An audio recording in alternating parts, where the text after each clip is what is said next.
When my dad saw my little girl crying because she was hungry, he asked a simple question. You earn $3,000 a month? So why is your child hungry? And my husband, my proud, smug husband, smiled and said, Oh, I gave her salary to my parents. They need it more. That's when my father's face went white, and everything changed. If you've ever trusted someone only to have them betray you in the most humiliating way, then you'll feel this one deep in your soul. Hit that subscribe button, drop a like, and stay till the end, because this story isn't just about revenge. It's about justice that hits harder than karma itself. Let's dive in. I met my husband, Aaron, when we were both in college. He wasn't rich, but he was charming, the kind of guy who held doors open, remembered your coffee order, and made you laugh until your stomach hurt. When we got married, I thought I hit the jackpot, a man who valued family, responsibility, and hard work. But what I didn't realize then was that Aaron H.'s family values meant one thing, his family, not ours. After we had our daughter, things got tight. I was working full-time as a nurse, pulling 12-hour shifts, while Aaron worked part-time at a small tech repair shop. My paycheck, around $3,000 a month, was what kept the lights on, food on the table, and rent paid, or so I thought. It started with small things, bills not getting paid, groceries suddenly missing from our budget, and Aaron brushing it off with excuses. Oh, must have been a bank error. I'll transfer the money later. See, relax, babe, you worry too much. But one day, when our landlord called saying we were behind on rent, I knew something was off. I checked our joint account, and almost $1,500 was gone, withdrawn in cash. When I confronted Aaron, he said, Oh, I sent it to my parents. You know how Dad's back pain keeps him from working. My jaw dropped. Aaron, we have a child. We barely scrape by as it is. He looked at me like I was being cruel. They're my parents. I can't just let them suffer. It was the first time I saw the cracks. That twisted sense of loyalty that didn't include me or our daughter. A month later, it got worse. Our pantry was half empty. My daughter asked if we could have chicken for dinner, and I told her we'd get some on payday. She smiled and said, That's okay, Mommy, I'll wait. I went to work that night and cried in the hospital break room, because how could my child, my baby, be waiting for chicken in a house with 2 working adults?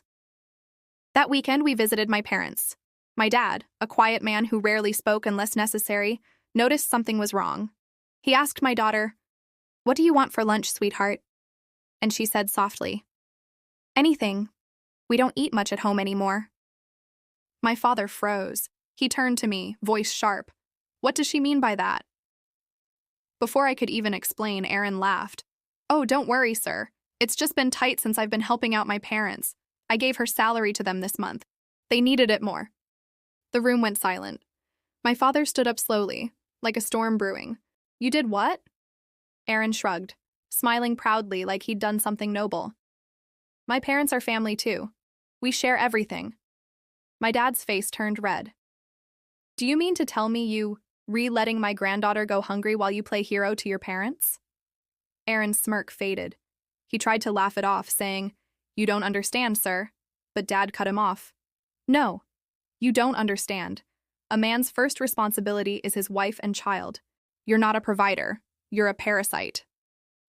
My mother was crying. I just sat there, numb, because for months I'd been gaslit into believing I was overreacting. My dad grabbed my hand and said, Pack your things. You and the baby are coming home. Aaron jumped up. You can't just take them.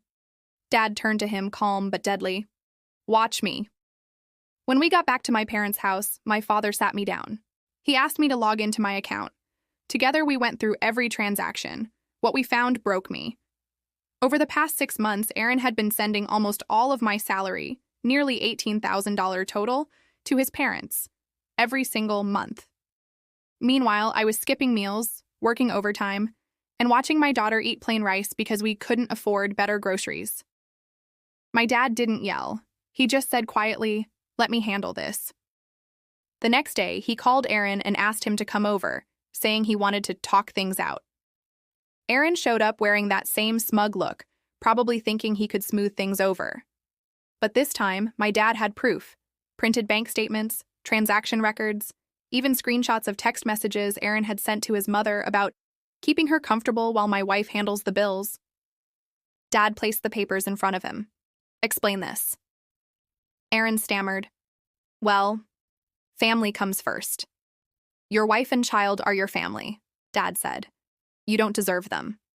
Then he did something no one expected. He handed Aaron an envelope. Inside was a check for $3,000, my monthly salary. Dad said, you can take this and never come back, because that's the last cent you'll ever get from her. Aaron's face twisted. You can't do that. She's my wife. Dad leaned in. Not anymore.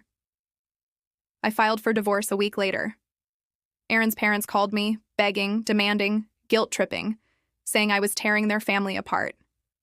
But when the court saw the financial records, they sided with me completely. Aaron was ordered to repay the stolen money and pay child support. Of course, he couldn't because he'd been using all of my income to support his family. So, in the most poetic way possible, his own noble sacrifice destroyed him. He lost the apartment, the car, and eventually his job when word got around that he was under investigation for financial fraud at work. I, on the other hand, found peace. My daughter started smiling again. My dad helped me get back on my feet, and for the first time in years, I felt free. Sometimes revenge isn't loud. It is not about screaming or fighting. It is about letting the truth do the talking. Aaron thought he was the hero of his story, but in the end, he was just the villain who wrote his own downfall, one stolen paycheck at a time. If you've ever been betrayed by someone who was supposed to protect you, you know exactly how this feels. Comment justice served if you made it to the end, hit like if you'd never let someone steal your peace again, and subscribe for more stories where karma always finds its way home. Until next time, stay strong, stay smart, and never let anyone make you feel small for standing up for yourself.